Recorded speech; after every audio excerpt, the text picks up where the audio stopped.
ముస్లిం సోదరుల పవిత్ర రంజాన్ ఉపవాస దీక్షలు కొనసాగుతున్నాయి. ఈ నెల 1వ తేదీన నెలవంక కనిపించడంతో ముస్లిం సోదరులు రంజాన్ ఉపవాస దీక్షలు చేపట్టారు.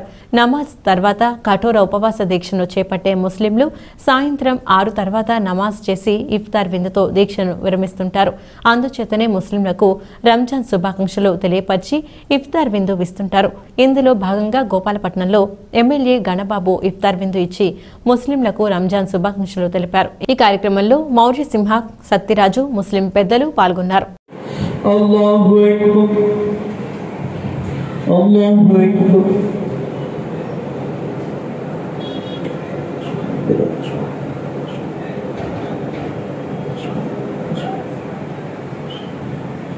అల్లాహు అక్బర్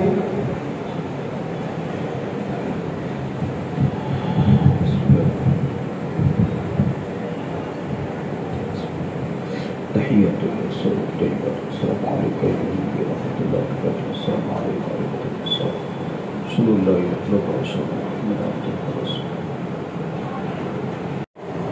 اللهم صل على سيدنا الكفر ولا يغفر الله وقل المفروض وارحمك فأنت الغفور الرحيم.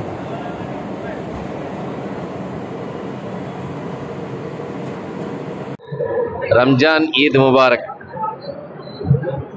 ఈ రంజాన్ మాసంలో ఈ పవిత్ర మాసంగా భావించే ముస్లిం సోదరులందరికీ కూడా గోపాలపట్నం మా ఇంటి దగ్గర ఈ ఇఫ్తార్ విందుని నమాజ్ చేసుకొని ఇఫ్తార్ విందుకి ఎప్పుడు కూడా ఆనవాయితీగా పెట్టడం జరుగుతుంది.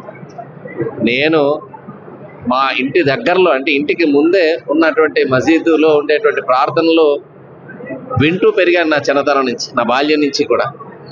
ఎక్కువగా మా ప్రాంతంలో గోపాలపట్నంలో ఉండేటువంటి ముస్లిం సోదరులతో కలిసి మెలిసి పెరిగినటువంటి వాతావరణం. మత సామరస్యానికి ప్రతీక విశాఖపట్నం అయితే మా ప్రాంతం కూడా గోపాలపట్నంలో ఒకరి సంప్రదాయాలు ఒకరు గౌరవించుకోవడం, వారి ఆచారాల్ని మనం అలాగే హిందువుల ఆచారాన్ని వారిలో కూడా గౌరవిస్తూ ఇక్కడ ఎదిగినటువంటి సందర్భం.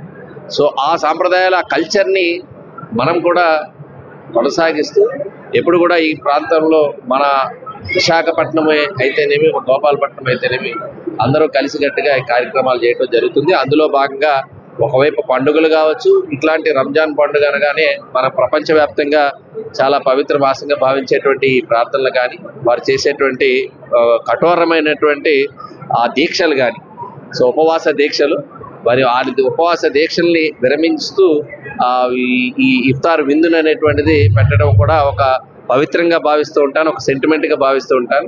సో వారందరితో గడపడం అనేటువంటిది నా అదృష్టంగా భావిస్తాను.